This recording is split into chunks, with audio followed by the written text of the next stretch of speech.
서리아담을 찾아주셔서 감사합니다. 항상 건강하시고 좋은 일만 가득하시길 기원합니다. 지금 구독하시고 바로 오늘 야담 들어보시죠. 새벽의 어둠이 걷히기 전인 밤, 박서방의 창고 앞에는 수십 개의 횃불이 밤의 장막을 밀어내며 타오르고 있었습니다. 그 불빛 아래 펼쳐진 광경은 실로 기이하고도 믿을 수 없는 것이었습니다. 거대한 지게 위에는 장정 몇몇이 함께 들어도 힘겨워할 쌀가마니 10개가 마치 산봉우리라도 되는 듯 아슬아슬하게 쌓여 있었습니다. 그리고 그 지게 앞에는 불과 어제까지만 해도 한양에서 가장 이름이 난 신흥객주 박서방이 사색이 된 채 무릎을 꿇고 있었습니다. 그의 몸은 바람에 흔들리는 사시나무처럼 부들부들 떨리고 있었고 그의 눈은 공포와 경악으로 완전히 풀려 있었습니다. 그의 앞에는 낡고 해진 무명옷을 걸친 한 늙은 지게꾼이 서 있었습니다. 노인의 구부정한 등에는 그 산더미 같은 쌀가마니 10개가 아무렇지도 않게 얹어 있었습니다. 더욱 기가 막힌 것은 그가 그 지게를 받치고 있는 손이 단 하나뿐이라는 사실이었습니다. 그는 왼손 하나만으로 태산 같은 무게를 마치 깃털처럼 가볍게 지탱한 채 무릎 꿇은 박서방을 차갑게 내려다보고 있었습니다. 이윽고 노인의 메마른 목소리가 새벽의 고요함을 갈랐습니다. 내 놈의 목숨값이 고작 쌀 10가마보다도 헐값이더냐. 그 질문에 박서방은 끙하는 비명과 함께 그대로 정신을 잃고 앞으로 고꾸라지고 말았습니다. 한양 제1의 객주 박서방이 쌀 10가마와 늙은 지게꾼 하나 앞에서 그렇게 허무하게 무너져 내린 것입니다. 그리고 이 모든 기이한 사건의 시작은 불과 하루 전 그가 오만하게 던진 엽전 한 푼 때문이었습니다. 이야기는 바로 그 하루 전 늦은 옛로 거슬러 올라갑니다. 하루 전 늦은 오후 박서방의 창고는 참기 힘든 쌀가마니를 나르는 지게꾼들로 북적였습니다. 박서방은 다음 날 북방의 거상 조방에게 넘길 막대한 양의 군량미를 창고에 쌓아두는 중이었습니다. 그는 팔짱을 낀 채 일하는 지게꾼들을 재촉하며 못마땅한 표정으로 혀를 차고 있었습니다. 이놈들 꾸물거리지 말고 서둘러라. 해지기 전까지 다 못 끝내면 국물도 없을 줄 알아. 일이 거의 끝나갈 무렵 창고 구석에 마지막으로 남은 쌀가마니 하나를 한 늙은 지게꾼이 묵묵히 자신의 지게에 올리고 있었습니다. 그의 이름은 노영감.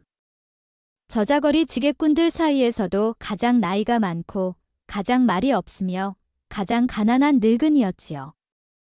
그는 그저 자신에게 주어진 짐을 묵묵히 질 뿐 단 한 번도 품삯을 흥정하거나 불평한 적이 없었습니다. 노영감이 마지막 쌀가마니를 창고 안으로 옮겨놓자 마침내 고된 하루의 노동이 모두 끝났습니다. 지게꾼들은 땀을 닦으며 박서방의 앞에 줄을 섰지요. 박서방의 집사는 약속대로 지게꾼 한 사람 한 사람에게 두둑한 품삯을 나눠주었습니다. 마지막으로 노영감의 차례가 되자 박서방이 직접 나섰습니다. 그는 엽전 꾸러미에서 엽전 단 한 푼을 꺼내 들었습니다. 그리고는 보란듯이 그것을 노영감의 발치에 툭 던졌습니다. 땡그랑.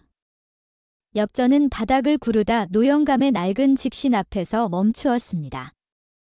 자, 내 놈의 품삯이다. 그것은 명백한 모욕이었습니다. 노영감은 말없이 바닥에 떨어진 엽전 한 푼을 내려다볼 뿐이었습니다. 박서방은 그의 그런 모습에 더욱 기고만장해져 조롱을 퍼부었습니다. 왜, 불만이라도 있는가? 내 놈처럼 늙고 힘없는 늙은이가 하루 종일 나른 것이라고는 고작 쌀가마니 하나가 전부 아니더냐? 엽전 한 푼도 감지덕지? 이거나 받고 섞여라. 그 돈으로 내 놈의 늙은 뼈다귀 위에서 기름이라도 짜서 약이나 먹는데 보태 쓰시게. 그의 모욕적인 말에 주변에 있던 그의 수하들이 배를 잡고 웃었습니다. 하지만 젊은 지게꾼들은 차마 웃지 못하고 안타까운 눈길로 노영감을 바라볼 뿐이었습니다. 노영감은 그 모든 조롱과 멸시의 한가운데에서 그저 조용히 서 있었습니다. 박서방의 조롱이 절정에 달했을 때 노영감은 천천히 허리를 숙였습니다. 그는 먼지 묻은 엽전을 조심스럽게 주워 들었습니다. 그리고는 손바닥 위에 엽전을 잠시 내려다보더니 아무렇지도 않은 표정으로 그것을 자신의 품속에 넣었습니다. 그는 아무런 저항도 분노의 표시도 하지 않았습니다. 그저 자신의 낡은 지게를 짊어지고 말없이 돌아서려 했지요. 박서방은 자신의 승리를 확신하며 의기양양한 미소를 지었습니다. 하지만 노영감이 박서방의 곁을 스쳐 지나가는 바로 그 순간 노영감은 잠시 걸음을 멈췄습니다. 그리고는 오직 박서방만이 들을 수 있을 만큼 아주 낮고 메마른 목소리로 그의 귀에 속삭였습니다.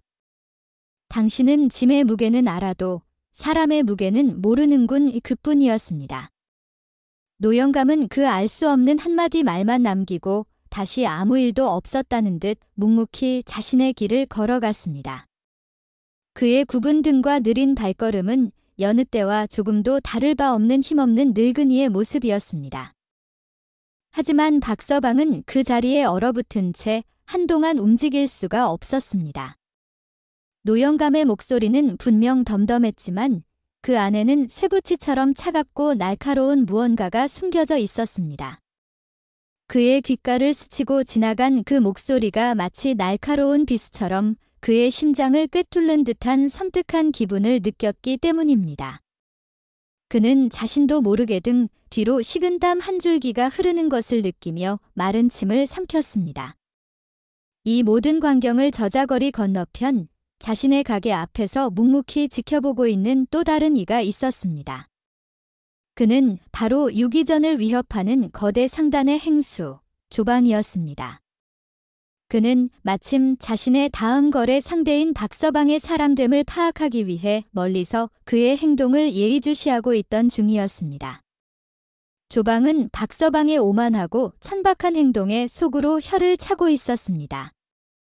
저런 그릇으로 어찌 큰 상단을 이끌겠다고 그는 박서방을 얕잡아보며 이번 거래에서 어떻게 그의 숨통을 끊을 것인지를 계산하고 있었습니다.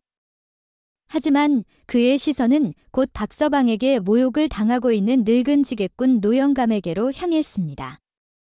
그리고 그의 노련한 눈은 다른 사람들은 보지 못하는 몇 가지 기이한 점들을 발견해냈지요.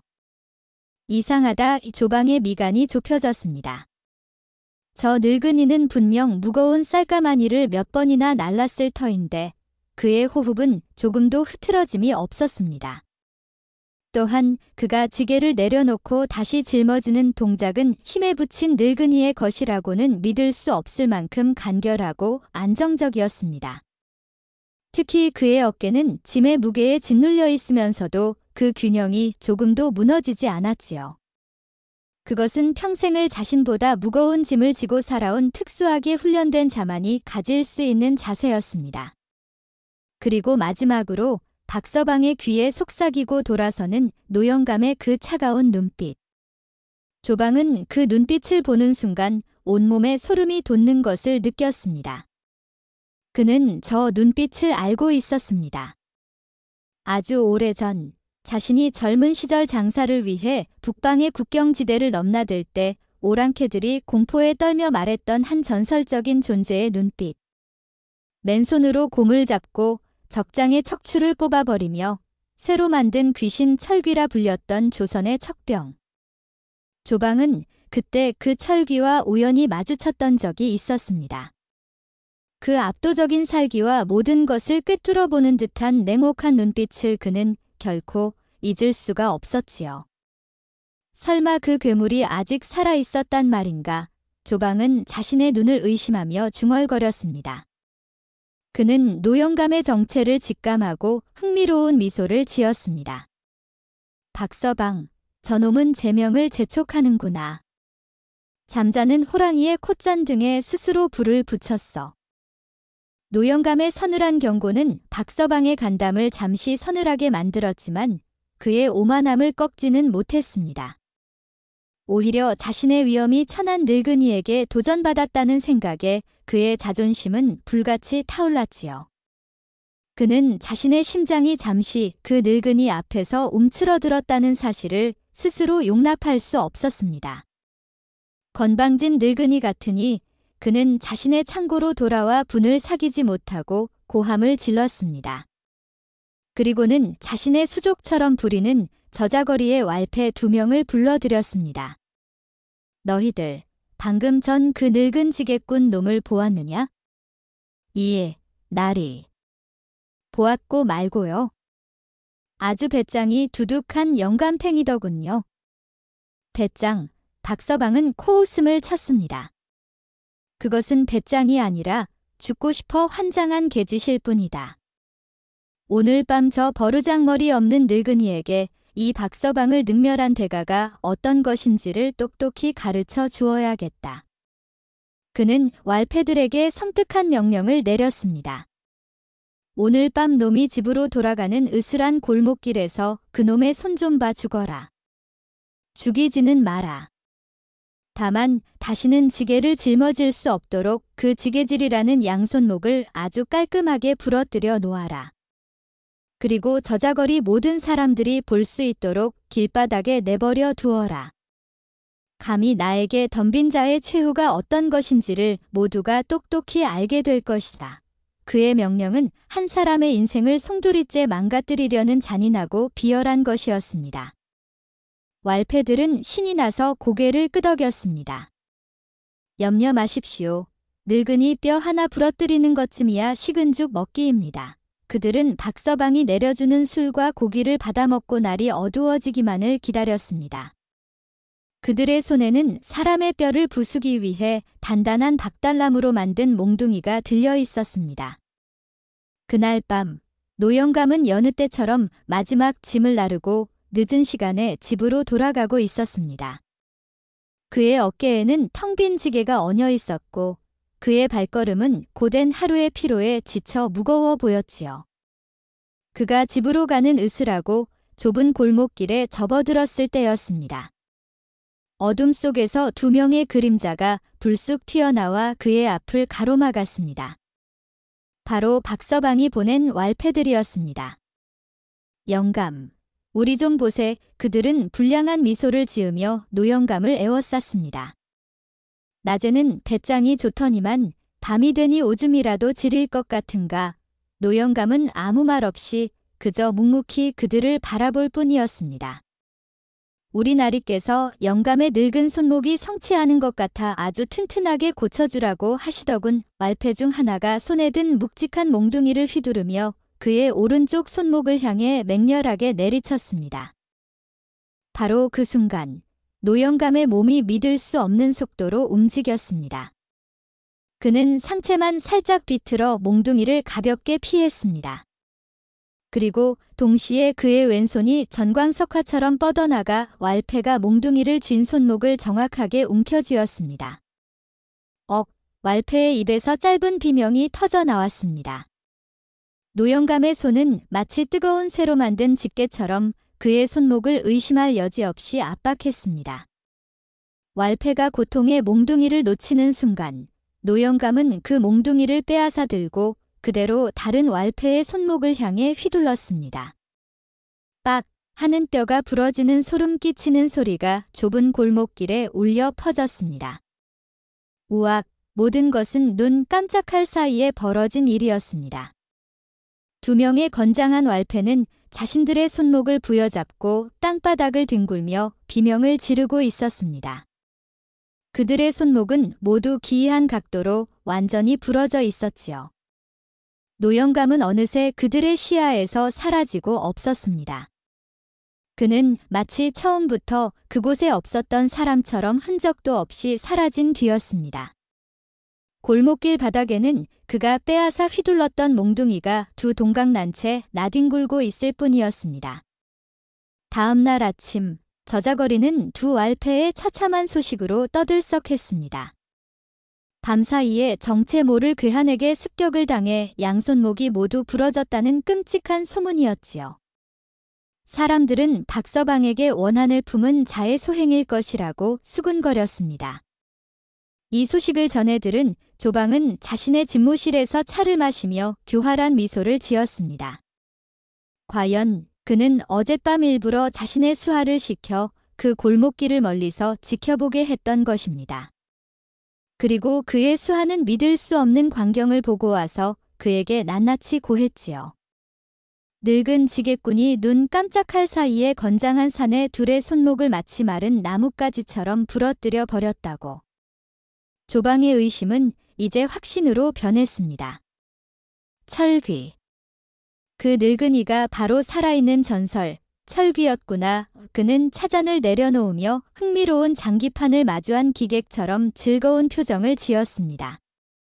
늙었어도 그 솜씨는 여전하구나. 아니, 오히려 더욱 무서워졌어.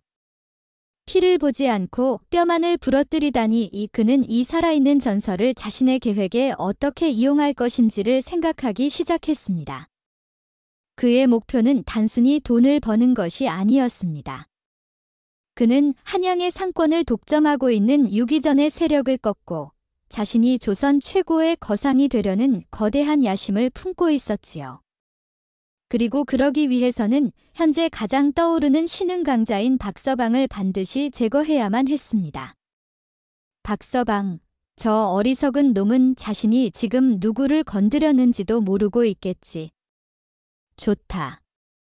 아주 좋아해. 조방은 이 기회를 박서방을 완벽하게 몰락시킬 덫으로 사용하기로 결심했습니다. 그는 박서방의 오만함과 노영감의 무서운 힘, 이 두 가지를 이용해 판을 짜기 시작했습니다. 한편 박서방은 자신의 수하들이 처참하게 당했다는 소식에 분노와 함께 알 수 없는 불안감에 휩싸였습니다. 고작 늙은이 하나를 손봐주라고 보냈는데 오히려 손목이 부러져 돌아오다니. 그는 노영감이 자신이 생각했던 것보다 훨씬 더 뛰어나고 성가신 상대임을 깨달았지요.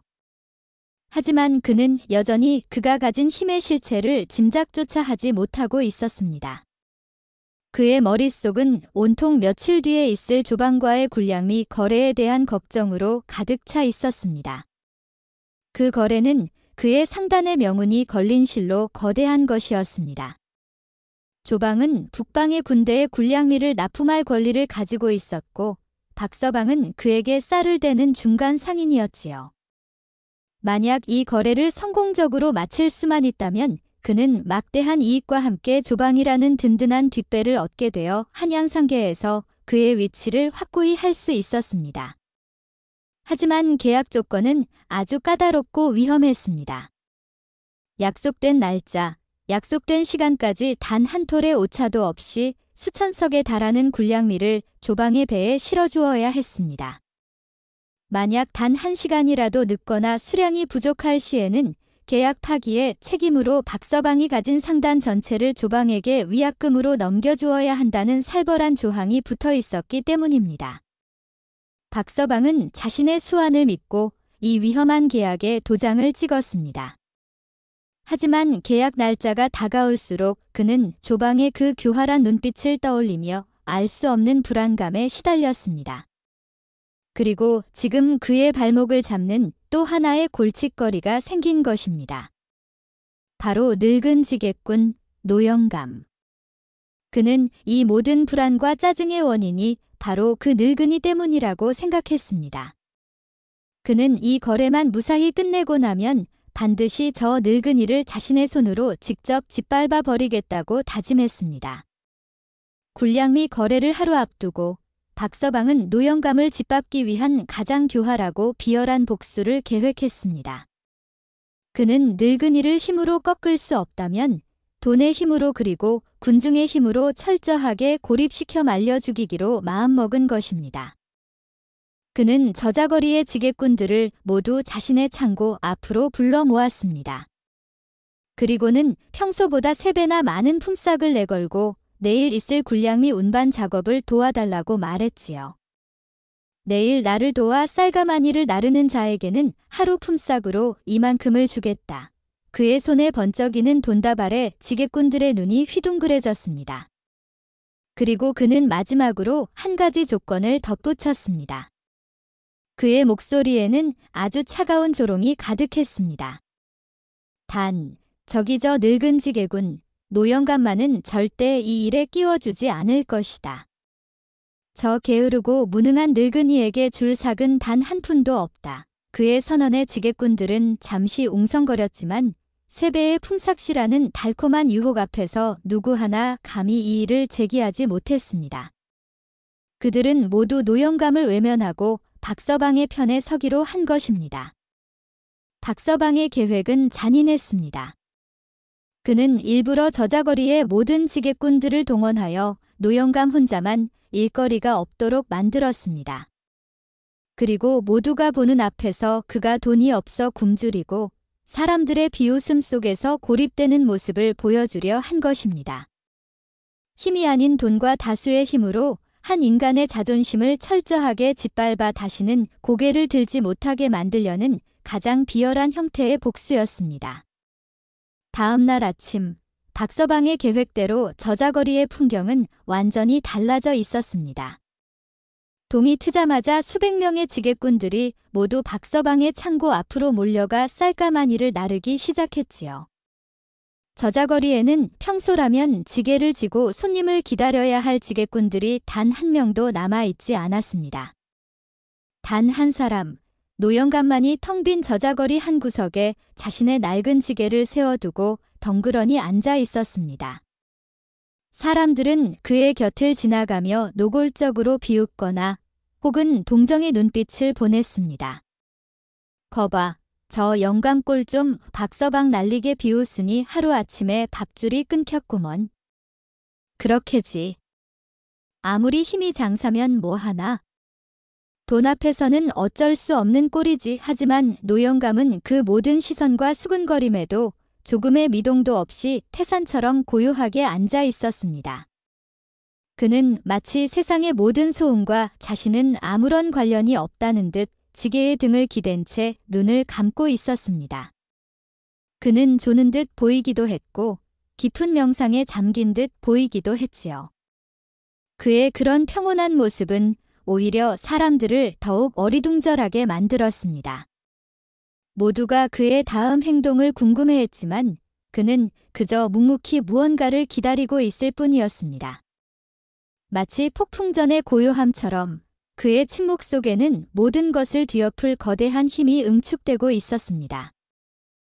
박서방의 창고 앞은 그야말로 인산인해를 이루었습니다. 수백 명의 지게꾼들이 쉴 새 없이 쌀가마니를 나르고 감가에 대기하고 있는 조방의 배로 옮기고 있었지요. 박서방은 흐뭇한 미소를 지으며 일이 순조롭게 진행되는 것을 지켜보고 있었습니다. 그는 자신의 돈의 힘이 저 늙은이를 완벽하게 고립시켰다고 확신하며 승리감에 도취되어 있었지요. 하지만 그는 조방이라는 더 교활한 맹수의 손바닥 위에서 놀아나고 있다는 사실을 까맣게 모르고 있었습니다. 약속된 시간인 정오가 가까워 올 무렵 갑자기 조방의 수하 하나가 다급하게 달려와 보고했습니다. 날이 큰일 났습니다. 조방 행수 어르신께서 계약 내용을 착각하시어 약속된 군량미의 2배를 실을 수 있는 배를 보내셨다고 합니다. 지금 당장 계약된 양의 2배를 채워 보내지 않으면 이번 거래는 없던 것으로 하겠다고 전갈이 왔습니다. 뭐라고? 박서방의 얼굴이 하얗게 질렸습니다. 그것은 명백히 조방이 파놓은 함정이었습니다. 그는 일부러 무리한 요구를 하여 박서방이 계약을 이행하지 못하게 만들고 그것을 빌미로 그의 상단을 통째로 집어삼킬 속셈이었던 것입니다. 젠장 박서방은 이를 갈았지만 이미 엎질러진 물이었습니다. 그는 다급하게 창고에 남아있는 모든 쌀을 긁어 모으라고 소리쳤습니다.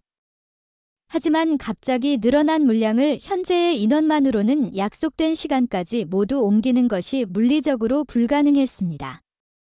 지게꾼을 더 불러오라. 날이 이미 저자거리의 모든 지게꾼들이 이곳에 와 있습니다. 박서방은 절망했습니다. 그의 눈앞이 캄캄해졌습니다.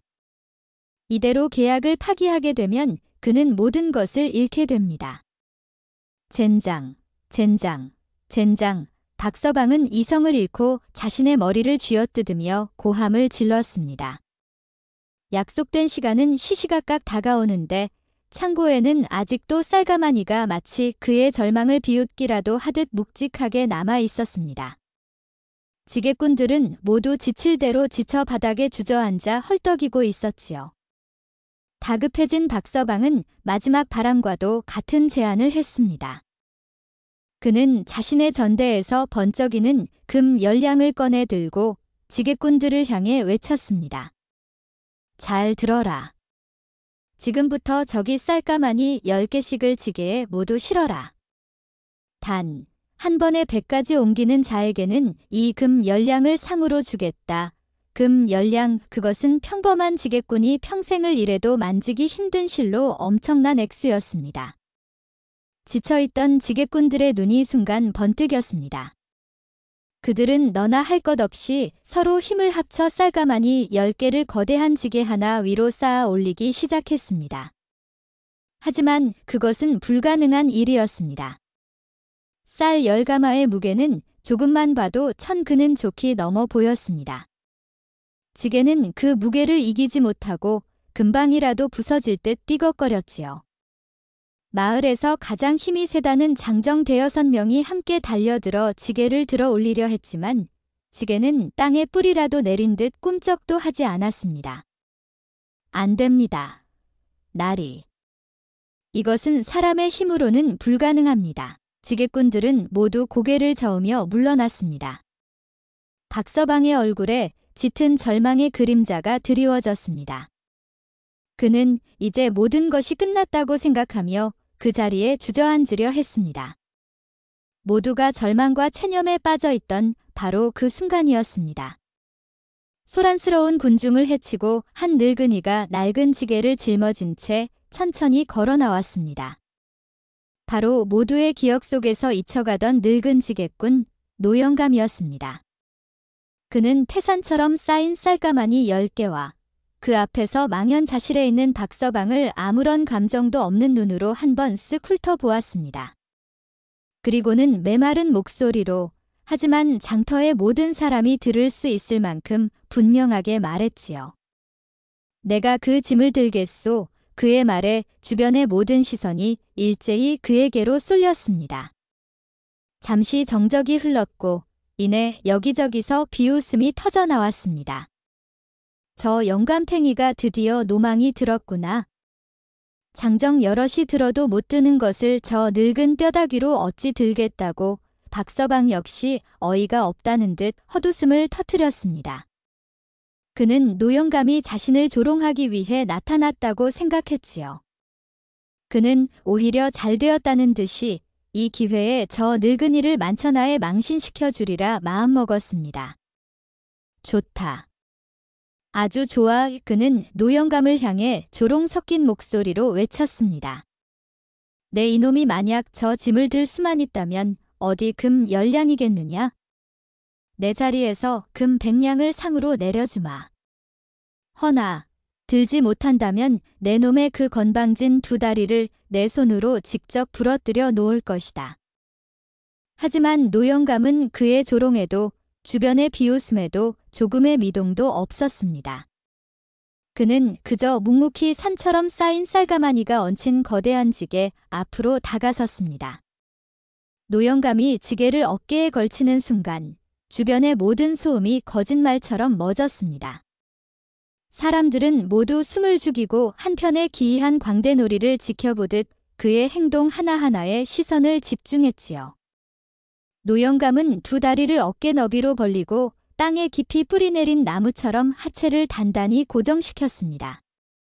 그리고는 흡하는 아주 작고 낮은 기합 소리와 함께 허리를 곧게 펴며 천천히 자리에서 일어섰습니다. 바로 그 순간 기적이 아니라 신화가 일어났습니다. 장정 여럿이 달려들어도 꿈쩍도 하지 않던 산더미 같은 쌀 10가마가 우지끈 하는 지게가 휘어지는 소리와 함께 마치 깃털이라도 되는 것처럼 그의 등 위로 번쩍하고 들려 올라간 것입니다.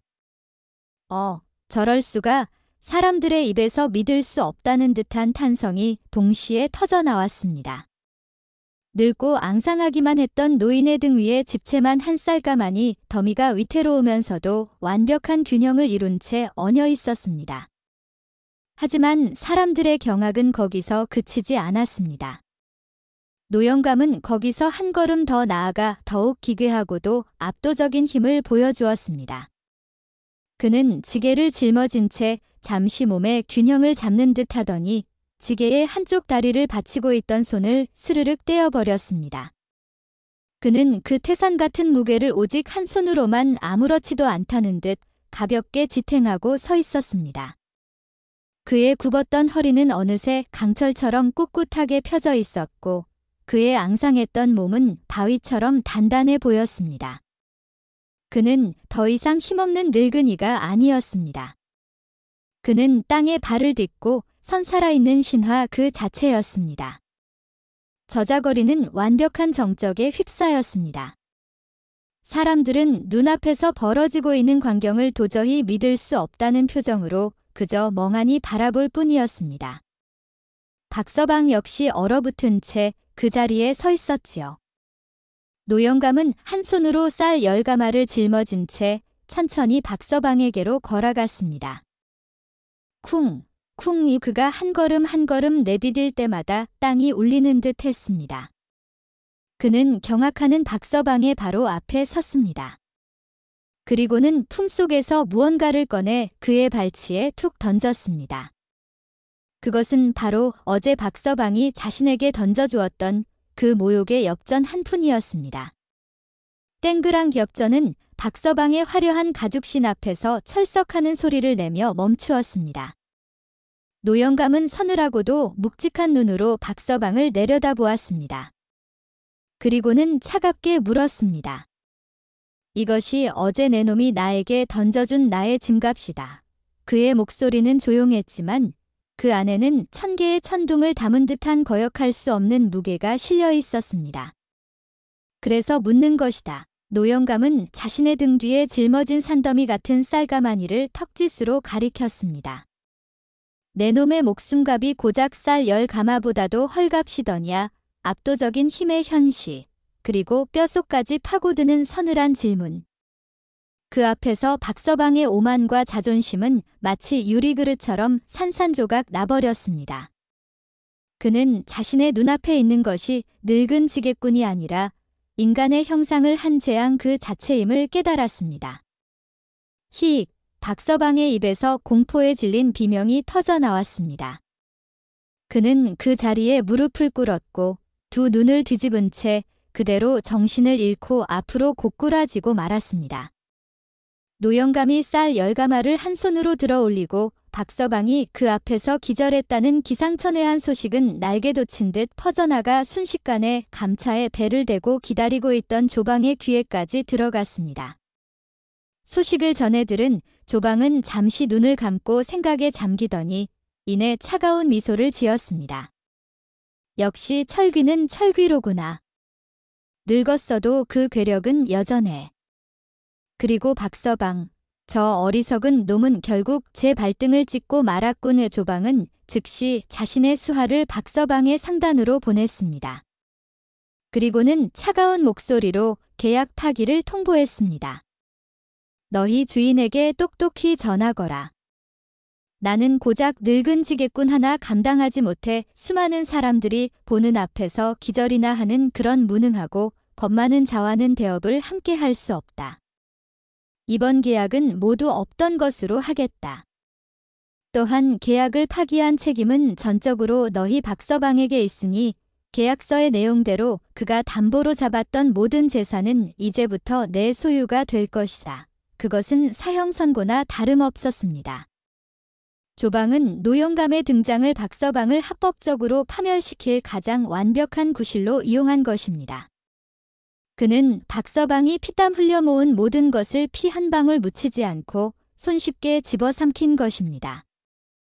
조방의 무자비한 계약 파기 통보는 박서방의 몰락을 알리는 신호탄이 되었습니다. 조방이라는 거대한 뒷배가 사라지자 그동안 박서방의 세력에 눌려 지내거나 그에게 원한을 품고 있던 다른 상인들이 약속이라도 한 듯 일제히 그를 공격하기 시작했습니다. 그에게 돈을 빌려주었던 모든 전주들이 한꺼번에 몰려와 빚 독촉을 시작했습니다. 그가 어음으로 거래했던 모든 상점들이 당장 현금으로 지불할 것을 요구하며 그의 가게 앞에서 아우성을 쳤지요.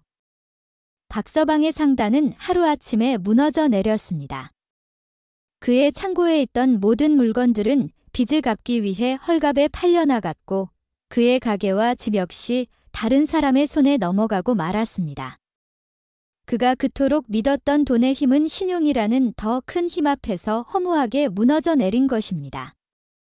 며칠 뒤 박서방은 모든 것을 잃고 알거지가 되었습니다. 그에게 남은 것은 그가 입고 있던 남루한 옷 한 벌과 그의 어리석음에 대한 뼈저린 후회뿐이었습니다. 그는 자신이 고작 엽전 한 푼으로 한 늙은이를 모욕했던 그 순간 자신의 모든 것을 잃게 될 운명이었음을 너무나도 늦게 깨달았습니다. 그 엽전 한 푼의 대가는 이토록 참혹하고 거대했습니다. 박서방이 몰락하는 동안 반대로 노영감은 하루아침에 저자거리의 영웅이 되었습니다. 쌀 10가마를 한 손으로 들어올린 그의 신화적인 괴력은 온 장안의 화제가 되었지요. 사람들은 더 이상 그를 힘없는 늙은 지게꾼으로 보지 않았습니다. 그들은 그를 평범한 사람의 탈을 쓴 신적인 존재로 여기며 경외하기 시작했습니다. 특히 저자거리의 지게꾼들은 그를 자신들의 우두머리이자 살아있는 전설로 모시기 시작했습니다. 그들은 자신들의 멸시받던 처지를 노영감이 통쾌하게 역전시켜 주었다고 믿었기 때문입니다. 그들은 자발적으로 매일 아침 노영감의 집을 찾아가 문안 인사를 드리고 그에게 가장 좋은 일감을 먼저 가져다 주었습니다. 어르신, 오늘관에 무거운 짐을 옮길 일이 있는데 부디 저희를 이끌어 주십시오. 상인들 역시 그에게 함부로 대하지 못했습니다. 그들은 이제 노영감의 심기를 거스르는 것이 곧 저자거리 전체의 질서를 거스르는 것임을 알게 되었습니다. 그는 아무런 직위도 권력도 없었지만 저자거리에 보이지 않는 법이자 질서 그 자체가 된 것입니다. 하지만 노영감은 사람들의 그런 태도 변화에도 조금도 달라지지 않았습니다. 그는 여전히 과묵했고 묵묵히 자신의 낡은 지게를 짊어지고 자신의 목만큼의 짐을 날랐습니다. 그는 영웅이 되기를 원한 것이 아니었기 때문입니다. 그는 그저 자신의 방식으로 세상에 그릇된 무게추를 잠시 바로잡아 놓았을 뿐이었습니다. 며칠 뒤 모든 것을 잃고 거지가 된 박서방이 굶주림에 지쳐 저자거리 구석에 웅크리고 앉아 있었습니다. 그는 구걸할 용기도 내지 못하고 그저 텅 빈 눈으로 활기 넘치는 저자거리의 풍경을 바라볼 뿐이었습니다. 바로 그때 그의 앞에 그림자 하나가 드리워졌습니다. 고개를 들어보니 노영감이 묵묵히 그를 내려다보고 있었습니다. 박서방은 자신도 모르게 몸을 움츠렸습니다. 노영감은 아무 말 없이 그릇 하나를 그의 앞에 놓았습니다. 그릇 안에는 그가 방금 전 자신의 품삯으로 받아온 김이 모락모락 나는 국밥이 담겨 있었습니다. 박서방은 국밥 그릇을 보고 뜨거운 눈물을 흘렸습니다. 이것은 단순한 음식이 아니었습니다. 그것은 자신이 그에게 주었던 굴욕을 그가 온정으로 되돌려주는 가장 깊고 아픈 가르침이었습니다. 그는 떨리는 손으로 그릇을 받아들고 허겁지겁 국밥을 먹기 시작했습니다. 그때 노영감의 메마른 목소리가 그의 머리 위로 들려왔습니다. 이것이 사람과 사람 사이에 오가는 진짜 무게다. 그의 말에 박서방은 먹던 것을 멈추고 고개를 들어 그를 바라보았습니다. 이제부터라도 그 무게를 알고 살아가거라. 그것은 질책도 조롱도 아니었습니다.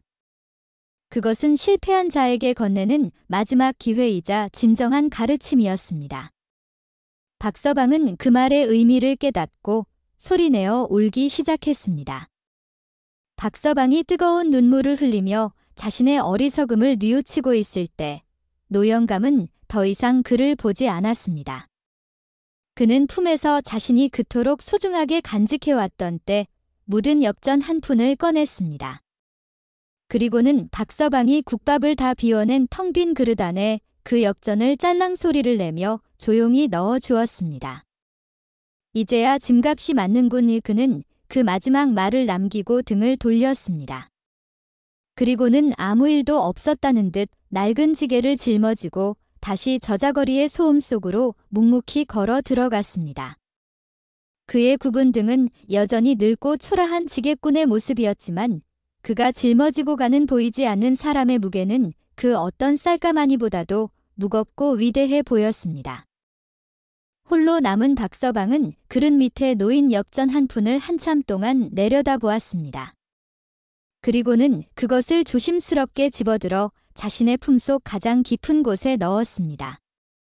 그는 그날 모든 것을 잃었지만 동시에 가장 소중한 것 하나를 얻었습니다. 그것은 바로 바닥부터 다시 시작할 수 있는 한 사람의 용기였습니다.